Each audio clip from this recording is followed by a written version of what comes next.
Kodwa njengoba ngilana ingoba ngifuna ukwazisa uboyfriend wami ukuthi ngalala nobaba wakhe. Manje sekuyimfihlo yami isikhathi eside. Ngibona ukuthi mangikhuluma ngizokhulula inhliziyo yami ngikwazi ukuqhubeka kahle nami. Ubaba yena mngakanani? Ubaba la ku 60 something. Eyo. Okay, manje ngasuke ngagcina sengithola sengilala nobabezala, ubaba wakho lo zala wena. Ubani? Ubabezala, ubaba wakho lo zala wena. Ngagcina sengilala nobaba wakho.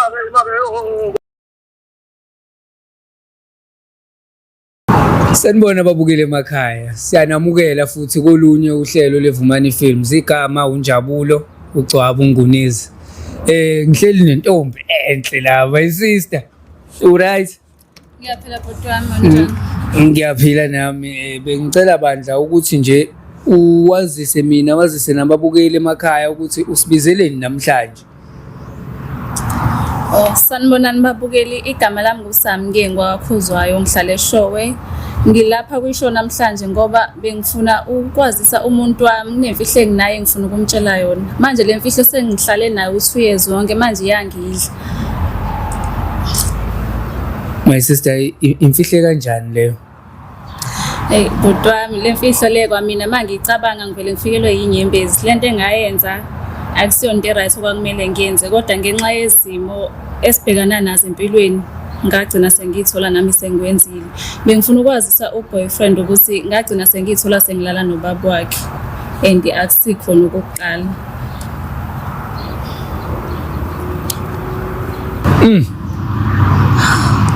Ulala nobaba wendoda yakho? Yebo bhuti wami, ngilala nobabezala ngiphinde ngilale nomuntu wami engithandana naye.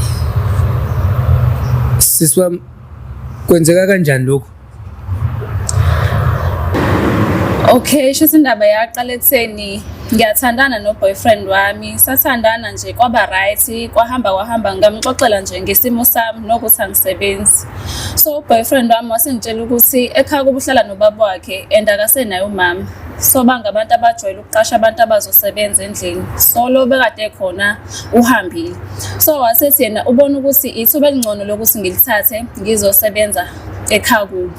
Njoba yena umuntu osebenzayo ubuya late futhi umuntu obuye ngabuyi. Kodwa ubaba naye uyasebenza but umuntu oshesha abuye ohleza khona nje isikhathi esiningi. Nami ngoba ngisebenzi sengizamile futhi akuhlangani ngabona ukuthi li right leli thuba. So kwahamba ke ngiyasebenza. Ngihlezi nje ngiyasebenza, ngiyapheka, ngenza yonke into. Afike ke nobaba weboyfriend ngiyamenzela ukudla, ngiyamwashela. Uboyfriend vela ngithi uyibuyela late. So waqala ekutheni ubaba nje umuntu open akanankinga, wangenza ukuthi ngifile comfortable. Kwesinye isikhathi mayihlele ibukela iTV angibize ethi nje sohlala ndawonye ngingasabi ngithatha njengengane yakhe. Kwahamba ke uyangipha nje nemali ngisho inyanga ingakapheli. Ubengiholela u3000 kodwa. So mangipha nemali ke ethi nje angikhuleke ngithatha njengengane yakhe futhi uyawazi nokuthi angithengele izinto, angithengele ingubo ngingacelanga. Hayi nami ngiqale ngiyibuza ukuthi hayi indaba ubaba ibe nothando olungaka. Ethi nje angikhuleke akho lutho njengoba yena ngithatha njengengane yakhe. Manje sisi, manje uthi ukuthengela ngisho ingubo, njengoba kuthengela ngisho ingubo nje uboyfriend yena uthula uthini noma mayefice kukhona ingubo ezintsha uthini noma wena uthini kuyena? Boyfriend akanankinga ngathi njengoba ngishilo ukuthi umuntu obuya late futhi ubuya ngabuyi kwesinye isikhathi umuntu onganaki. Akanaso nje isikhathi esiningi mhlawumbe mayibuya emsebenzini ubuya uyageza, uyadla, useyalala akanaki. Nokuthi kwesinye isikhathi ugcine sengithatha njengesisebenzi engasangithathi njengomuntu engithandana naye. So lokho kungenza ukuthi mina ngigcine nami isikhathi esiningi sengispenda nobabezala. Okulapho khona ubabezala kwaqale wakhombisa naye ukuthi khona okunye ayishaya ngakho ngendlela obenza ngayo inkulumo zakhe. Gcine sengenza ukuthi nje ngikhuleke mangihleli naye sihlala ndawonye sibuka iTV esimase ngiqedile ngizohlala naye. Ubengena nje nasekamerweni lami ethi angikhuleke ngingasabi nami ngagcina sengikhuleke. Kwesinye isikhathi abuya ngikhiphe nje ethi angigqoke esihambeni angikhiphele kuma restaurant siyodla. Nami nje ngagcina senginalokho ukuthi hayibo ave right unesikhathi sonke futhi uyakwazi nokunginika indlebe manginenkinga ngilalele. Akafani noboyfriend, uboyfriend akanaso isikhathi. Oh kahle kahle ubusumqhathanisa uboyfriend. Cha bhuti wami bengamqhathanisi kodwa manje indlela obenza ngayo ubabezala ubefana nomama, ubefana nobaba, ubefana nosisi. Mina ngendlela obenza ngayo ukuno-boyfriend bengamqhathanisi kodwa izinto bezenza ngenxa yesimo nami engithe ngadlula kusona empilweni, lolu thando ubaba ubenginika lona ubabezala. Ngigcine nami sengiheheka ukuthi engathi ngastika kubabezala. Yena-ke yena uboyfriend benobaba wakhe ubudlelwane kubona kuba kanjani? Bayazwana kakhulu abantu abaclose ngoba phela hawu ubaba sengazenza into enjena ngindodana yakhe pho. Bhuti wami ekuzwaneni cha bona bayazwana njengobaba nendodana abanankinga ngaze ngabona lutho kodwa phela umuntu ngeke umazi ngaphakathi lakhe abantu hlezi benento zabo ebheke eceleni futhi kakhulukazi mase kuze ezintweni kanje njengoba nje ubabezala enganayo owakwakhe. So wagcina-ke esekhombisa wangithembisa ukuthi-ke njengoba ngisebenza la ekhaya uzongikhuphulela nomholo njengoba ngihola u-3,000 wathi ufuna ukungikhuphulela-ke angi-edele okunye 3,000 shuthi kuzoba u-6,000 ngenyanga. Wathi ake ngiyicabangisise kahle le kodwa lokho uzokwenza uma ngabe mina ngilandela imithetho yakhe yonke into ayishoyo ngiyivume ngekho into engizoyiphikisa. Wathi angihambe ngiyoyicabangisisa kahle akaze ayiqondise ukuthi kahle kahle yini leyo kodwa nje ukukhuluma kwakhe wathi ufuna ngilandele imithetho yakhe yonke into ayishoyo uma ngilandela uzobe seyangikhuphulela nomholo. Nami ngabona-ke ngahamba ngohlala phansi ngayicabangisisa ukuthi ngabe ubabezala ukhuluma ngani, ngabe ukuthi uma ngithola lo 6,000 wonke ngingakwazi nami ukuthi ngifeze iy'dingo zami namaphupho ami njengoba futhi nginengane nje ingane ngiyazondlela iney'dingo ey'ningi. So ngathi uma ngiyicabanga ngabona ukuthi ngaba ithuba elingcono leli lokuthi nami ngikwazi ukuthi ngibe nemali engizoyibeka noma kungasiyona into engiyoyenza njalo ngoba akusiyona into e-right le nami engangicabanga ukuyenza kodwa ngenxa yezimo njengoba ngisho ukuthi izimo empilweni. Yazi ngithuswa ukuthi unenhlonipho usamhlonipho umbiza nje ugcwala umlomo uthi ubabezala. Ithi umgulukudu loyo kodwa-ke angisho ukuthi ngithini kahle kahle nize nifika kanjani-ke iqale kanjani-ke kuze kufike ekuthenini nilalane nilale impela nje nobaba wendoda yakho. Bhuti wami kwaqala ekutheni-ke ngesikhathi uma ngihleli nobaba sesichilile sibuka i-TV angithi nami angisenankinga phela waqala-ke useyangithinta nje iy'ndawo okungamele ngabe uyangithinta angibize sasohlala ekamerweni nje ngikhuleke ngihlale embhedeni ngaqale ngaba nalokho ukusaba esayi kukhuleka ungasabi lokho yena lokho nje sodwa engibiza singize ekamerweni sihlale wagcina-ke eselokho engithintathinta wayikhombisa ukuthi kahle kahle ufuna inini nami ngoba vele ngase ngicabangile ukuthi vele uthe kumele ngilandele yonke imithetho yakhe uzongikhuphulela neholo shuthi ubesho khona lokho iyona lento ayifunayo. So leyo nto wayenza wathi e-actor ngalolo suku nenza ngalolo suku. Bengichazile bhuti wami ekuqaleni ukuthi waqala lokho engibiza ekamerweni noma mhlawumbe emasihleli yabo sibuka i-TV alokho engithinta ngikhombisa ukuthi angiyithandi lento ayenzayo kodwa engitshela ukuthi uma ukuthi angiyilandeli into ayishoyo lento athi uzongenza yona ngeke aze ayenze futhi konke lokho akwenzayo uzokuyekela. Manje nami leli thuba bengidinga ngoba manje bengisizakala nami eceleni imali obede ngipha yona uma ingakapheli inyanga ngiyathatha ngiyibeke ngenzela ukuthi mhlawumbe uma kuphela unyaka ngibe senginayo imali yokuthi ngenze ezinye izinto njengoba nginganayo umuntu vele ongisapothayo ngemali. So nami ngabona kuyithuba elingcono leli lokuthi ngakwazi ukuthi ngisize umntanami ngifeze amaphupho ami ngikwazi nami mhlawumbe ngifundele ezinye izinto engizokwazi ukuthi uma sengiyekile la kube khona into esenginayo eceleni. Ngaze ngazizwa ngik-understanda kube kungamele ngik-understand. Manje iyiphi le mithetho le ethandwa ubaba le yakutshena yona yini la ithandayo athi kumele uyenze ulandele imithetho yakhe? Ubabezala kube nokuthi njengoba ngishilo ukuthi uyaye ngithengele ney'ngubo engishaye ngama-surprise. So iy'ngubo zakhe ubethanda ukuthi ngifake lezi ngubo ey'ncane izoveza umzimba iveza amathanga ziveza i-cleavage yonke leyo nto. Kanti uboyfriend yena uwumuntu nje uthanda umuntu ohloniphekile ofaka iy'ngubo ezinde shuqule nasekhanda.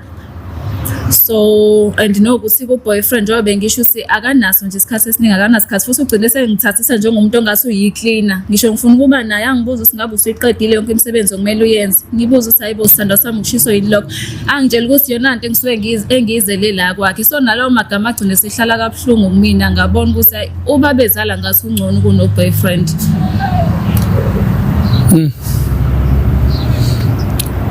Okusho ngeke ngisakwazi ngisho ukubuza ukuthi ubumxoxela yini uboyfriend ngezinto ezenzekalayo, cause vele indlela ochaza ngayo nje ulokho nje umcomparison nobaba ukuthi ubaba ube right. Cha bhuti wami abengingamcomparishi, kodwa khona ngeke ngize ngiqambe amanga. Ubabezala ubenza kangcono, ubengiphatha kahle, engenzela izinto futhi nokunye nokuthi u-boyfriend ngathi uma ngiqala ngizosebenza ekhaya kubo wangitshela ukuthi asekho isidingo sokuthi usengangiphi imali ngoba vele bayangiholela ngiholela ubaba wakhe. Manje asekho isidingo sokuthi usengangiphi imali ukuthi mhlawumbe ngikwazi nami ukuthenga into ey'ncane. Kwalokho akaze kungiphathe kahle, usho ukuthi usengithatha njengesisebenzi nje sakubo. Ey babukeli, inzima ke le manje sisi, awucabangi nje ukuthi uboyfriend mhlawumbe akakunaki ngoba ucindezelekile emsebenzini ukuthi ungaze wena uyithola usuthatha lesinqumo osithathayo? Bhuti wami kuyenzeka vele lokho kuthola ukuthi umuntu wakho uyaba busy emsebenzini angasitholi isikhathi, izinto esuke silindele lezo. Kodwa mina ngokwami ngenxa yesimo sami engamtshela sona njengoba ngisho ukuthi sengizamile ngihlulekile nomsebenzi angiwutholi futhi ngumuntu odinga uthando ngoba ngaze ngiluthola uthando lwabazali, uthando lomndeni nje angilazi. So ngumuntu odinga umuntu onesikhathi, onothando futhi uzokwazi ukungisapota. Manje yena ngamxoxela lokho, ngiyazi vele umpintshekile kodwa manje manginayo i-chance yokuthi ngalithola lolo thando angeke ngikwazi ukuliyeka lelo thuba lelo. Kwaze kwanzima ngoba manje ulithole kumuntu o-wrong, kodwa-ke ayi kuyazwakala sisi. So manje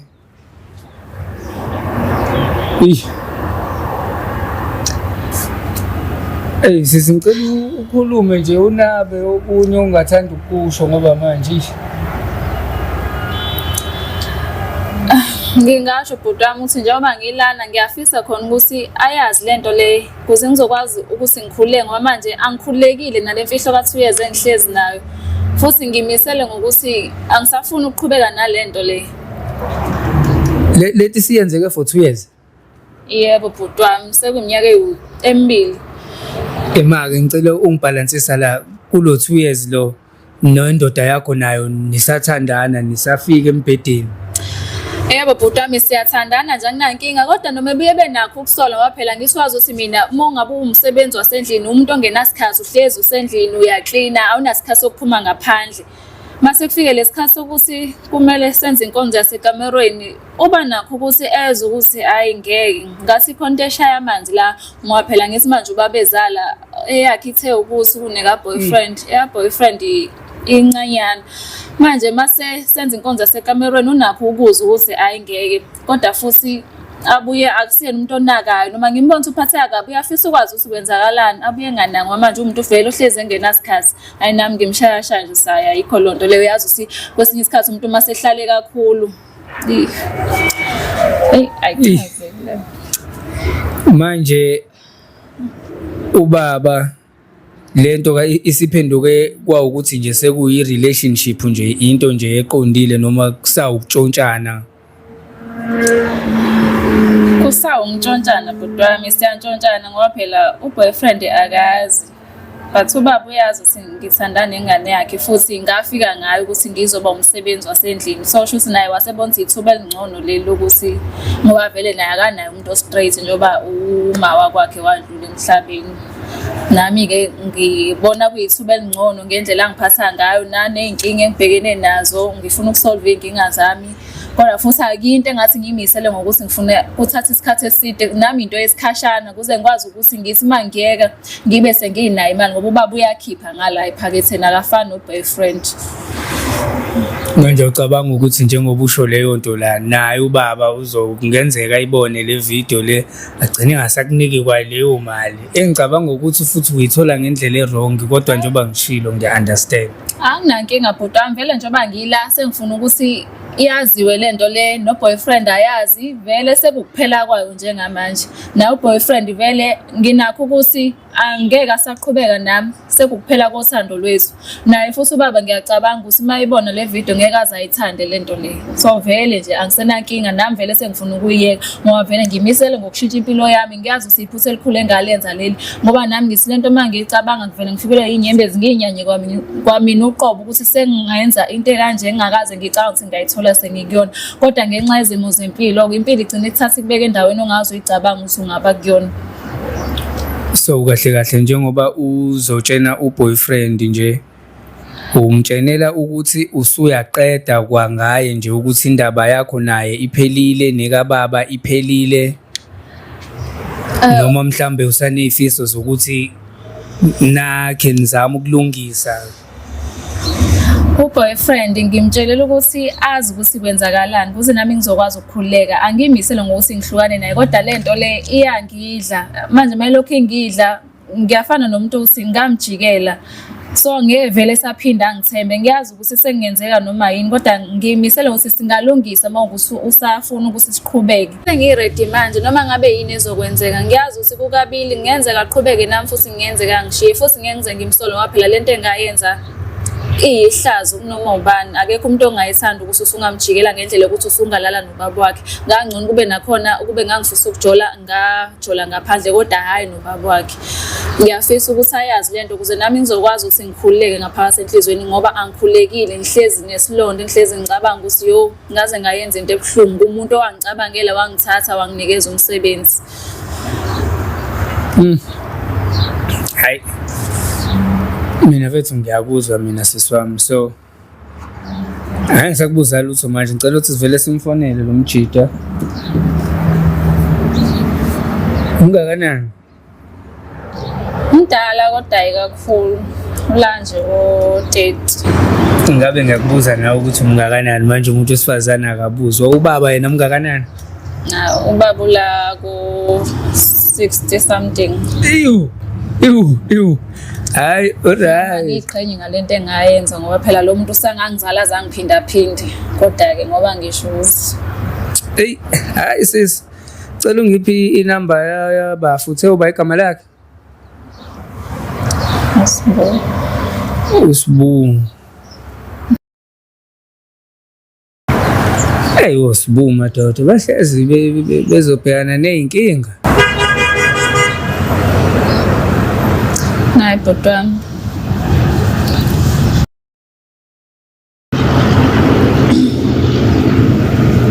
Sesimuzo.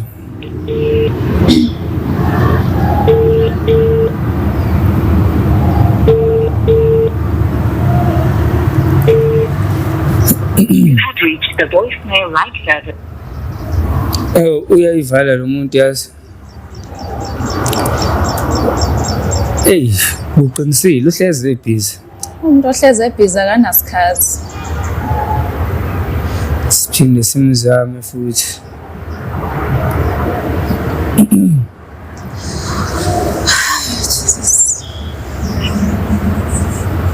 Call 078. Wewe usevele wayivala i-stress. Asilinde kancane yazi. Mhlawumbe network. Hayi nama ngake somlinda. Makudlula lana sizozama ukuthi senze imsingilili yethu, simfonele khona lapha emsebenzini, sifonele induna zakhe zasemsebenzini lapho sikhulumise. Ngifuna yazi lento ukuze ngiphelelwe icala nami. Hayi nakho segreen. Oh, yebo sanibona. Njani? Oh, siyaphila bafu. Sikhuluma noSipha. Ngikhuluma noSipha lo. Hawu madoda. Obuya bize ngosibu. Usibu. Hayi phela ngikwazi ngikhuluma nomuntu engingamazi. Cha webafo ngithi mina ngingabe ngikhuluma noSipha yini uNjabulo lo Ncese mfowethu uNjabulo wakwivumani films lo bafo. Unjabulo kovumani. Yebo ngiyaxolisa mfethu ukuthi nje ngivele ngifone ngisengizwile ukuthi windoda ehlezi imatasatasa. Mfethu lana ngihleli nomama wakho uSamngeni. Ya mama kwakho. Usamwe wayo mfana ngikhulumisana namadoda mina manje. Hawu madoda. Hayi bafo kunodaba abelicelile so ulana vele eceleni kwami mfethu ngicabanga ukuthi uzokuchazela yonke into mfethu ungazi ukhushukelwe umoya bafo. Hayi ukuthi ngizwa ukuthi ngakhuluma namadoda mina manje ngikhuluma noSamngeni ngikhuluma namadoda futhi ukuze kanani. Hayi bafo ngicela ukuthi sisale sesikuziba lokho ngoba ngicabanga ukuthi kunesizathu sokuthi ecela ukuthi kube yimini okhuluma nawe. Kodwa ke nango mfethu leceleni. Ukhulume naye. Sawubona sithando sami. Yeah, Ngiyaphila wena? ngisaphila ngase ngikhuluma namadoda manje kwenzakalani? Ngiyaxolisa sithando sami ukuthi ngikukhulumise namadoda. Kunento engifuna ukukutshela yona eseyimfihlo for 2 years. Ngoba kuyini ke lokho? Ngiyacela nje sithando sami ukuthi ngiphe indlebe ngichazele ukuthi kwenzakalani. Ungawuphakamisa umoya ngichaze ngize ngiqede. Ngilalela. Okay, manje ngasuke ngagcina sengithola sengilala nobabezala, ubaba wakho lo zala wena. Ubani? Ubabezala, ubaba wakho lo zala wena. Ngagcina sengilala nobaba wakho. Kwenzakalani kanjani lokho? Sithando sami ngiyacela uwehlise umoya, ngilana Kwenzakalani kanjani lokho? Awuchazi kwenzakalani kanjani lokho? Mina ngaphelele kusasa mina ngibona ngokufaka lana ekhaya wena ngithi wena uzokwakho ukuze lana uzokukhulisa wena sokwenza okunye manje ecele. Sithando sami ngiyazi sithando sami ukuthi ngonile wangisiza futhi wangifaka emsebenzini kodwa manje indlela ubaba wakhe benza ngayo futhi wena ubungenasikhathi sami. And wena wagcina usungithathisa kwesisebenzi ungasangithathisa komuntu othandana naye futhi uyakhumbula ukuthi wathi uma ngifaka emsebenzini wathi ungeke usakwazi ungiphi imali ngoba vele niyangiholela ekhaya kini. Hawu kodwa sithatha sakusokwenza into kanjalo nje kodwa yini? And wena Sithandwa ububuya late nasemsebenzini ukhanga ungabuyi futhi nalento yokuthi wangitshela ukuthi kumele ngenze umsebenzi walapha ekhaya kini awusangithathisa okwesithanda sakho kwangiphatha kabi lokho manje ubaba wakhe indlela obenza ngayo ubenginikeza sonke isikhathi anaso futhi ubekwazi nokuthi angishaye ngama-surprise uyangithengela iy'mpahla ezinhle uyakwazi nje ukunginikeza imali ngisho inyanga ingakapheli so ngabona ukuthi ithuba elingcono lelo ukuthi ngikwazi ukufeza iy'dingo zami. Manje wangicabela ukuthi uyeke ubaba wami uyeke mina. Cha Sithandwa hayi ukuthi ngikuyekile ngiyazi ngonile futhi ngikuphoxile futhi ihlazo leli engilenzile kodwa ngimisele ngokuthi ngishintshe ngingabe ngisaqhubeka nalento ngoba manje nami ngicabanga engifikelwa inyembezi futhi ngifikela ngisho nokuyinyanya nokuthi nawe ngikujikelile kubeni wangisiza. Manje ufuna ngize njani ufuna ngikwenzele nike ngakwazi konke okufunayo ke. Sithandwa sami ngizoshiya indaba yababa mina ngithanda wena. Hawu Sithandwa sami ngiyezwa into engiyifunayo ukuthi ngikhulume lento ukuze ngikwazi ukukhuleka nawe ungixolele sikwazi ukuqhubeka futhi ngeke ngize ngikusole uma usaqhubeka nami kodwa futhi uma ukuthi ngiyaqhubeka nawe ngeke ngisakhona ukuthi ngiqhubeke ngisebenze ekhaya kini ngoba phela manje ngizolokhu ngibukana nobaba wakhe ephinde eqhubeke enze lezi zinto. Ngiphatha kabi kodwa konke lokho nje kodwa ke noma yini Sithandwa sami uyifunayo. Sithandwa yini efuna wena. Ngiyazi Sithandwa sami ngonile ngiyabonga ukuthi uyangixolela Nkosi sami ngeke ngize ngiphinde kodwa ngeke ngisakwazi ukuqhubeka ngisebenze kini uma ngizoqhubeka ngithandane nawe nami ngiyayisola futhi ngiyimisele ngokuthi ngishintshe ezenzweni zami engisengazenza. Noma yini efuna wena Sithandwa sami kodwa nje mangabe mina nawe sizohlezi right. Konke sekwenzekile sicela sikudlulile. Yebo Sithandwa sami ngiyabonga kakhulu waze wangijabulisa nami sengizoqala ukukhuleka enhlizweni and ngeke ngize ngiphinde ngiyakuthembisa. Ngiyathemba mama ukuthi kuphinde kwenzakale lokwenzayo. Yebo Sithandwa sami ngiyabonga kakhulu. Right mama.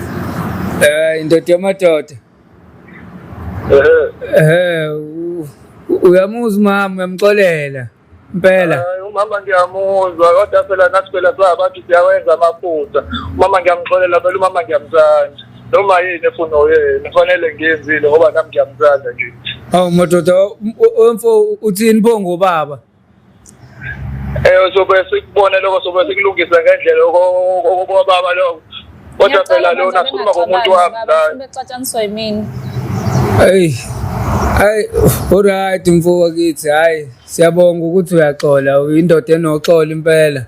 Kodwa ngihlukanisa umndeni. Hayi, sibonge nathi baba. Ngcono ngaphuma mina. Hayi, shosho bafu. Azo. Hey.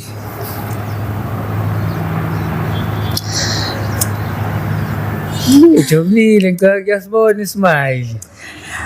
Ngicela ukukhululeka enhlizweni yami. Ngihlezi ngifuna ukuyikhuluma lento futhi angisathandi nokuqhubeka nayo. Manje manje uyangixolela, ngizwe ngathi khona into esukayo. And njengoba ngitholelela uxolo ngimisela ukuthi ngingaphinde ngilenze ihlazo likanje empilweni yami. Hayi ngiyakujabulela nami ngokuthi uxoleliwe, sengiyafisa nje ukuthi ngempela ngangaphinde kwenzeke because isikhathi esiningi uma umuntu wesilisa uxolela izinto ezikanje, hey kuyabuya. Hayi babukeli, siyanithanda.